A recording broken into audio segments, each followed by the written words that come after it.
For some fans, basketball is just a game. For me, basketball is a business, and I want to know more about it. You ever wonder what happened to those NBA players that become unrestricted free agents? Well, in this video, I'm going to discuss the difference between restricted free agent and unrestricted free agent. Let's get into it. Hey, what's up? This is Offsides with Eve, where I cover the operational elements of the NBA. Free agency is not created equal for all NBA players. NBA players that become restricted free agents receive a contract extension and in some cases receive a salary increase. See my video on free agency.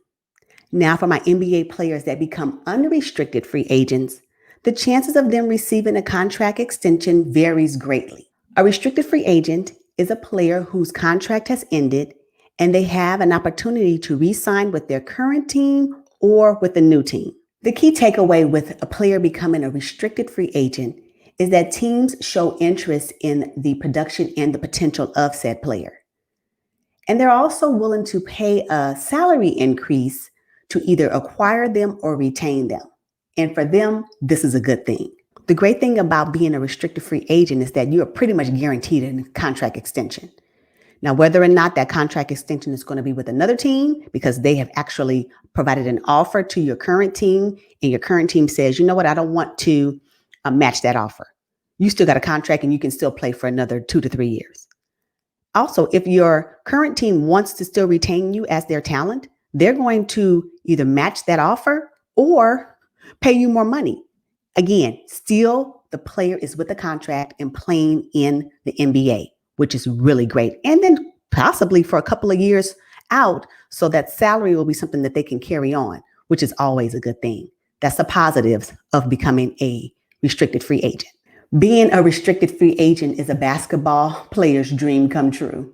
An unrestricted free agent is simply a player without a team. This occurs when players are either released by their team, the player's contract has expired with no renewal, or the player has not been drafted in a league draft. The key takeaway with unrestricted free agents is that the player's current team seems to be uninterested in re-signing the player to a contract extension, and therefore essentially saying to the player, we no longer want you to play here, or you just don't fit into our roster or our play scheme anymore. That's a hard pill to swallow. Basketball can be a cold game. So what happens to NBA players that become unrestricted free agents? Well, an unrestricted free agent can sign with any team. This kind of plays into the idea of player movement. This is the freedom of free agency. Players are able to move to other teams without restrictions. Unrestricted players can determine where they want to play, with hopes that the team that they're interested in sees them as added value to their roster, that their production value can increase their chances of going to the conference finals or the NBA finals, and that most importantly, the team that the player is interested in actually have salary cap space for them. There's two sides to being an unrestricted free agent. There's the positive side, and then there's the negative side. On the positive side, players can choose where they want to play. And if they're a great player, teams will choose them. And they'll make allowances for them on their roster, on their team, to make sure that they acquire said great player. However, there's a negative side. And the negative side can hurt the chances of an unrestricted free agent signing with another team. One of the things that players have to always consider is recency bias. Recency bias means, in this instance, teams only remember a player's last season's performance or how they performed in the playoffs. And if their performance was not so good, if their performance has declined over time, the current team is not interested, and any potential teams that the player would like to play for will not be interested either.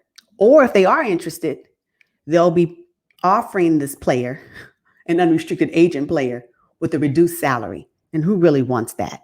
Now, I do understand that there are several reasons why someone's production may go down or decline. Injuries, team chemistry, team's overall performance. Unfortunately, any decline in performance can only impact the signing of a new contract, but also the salary that comes with it. At the end of the day, NBA players must know that their existing contract will come to an end. When it happens, the only thing that the NBA player can control is their attitude, effort, and their production. And they hope that that's always on the incline during their time with the league. Although free agency is designed to allow for player movement, NBA teams still hold control where a player can play and how much they'll make. I hope you enjoyed this video. If you want to see more videos like this where I discuss the operational elements of the NBA, check out my other videos, and I'll see you next time. Bye.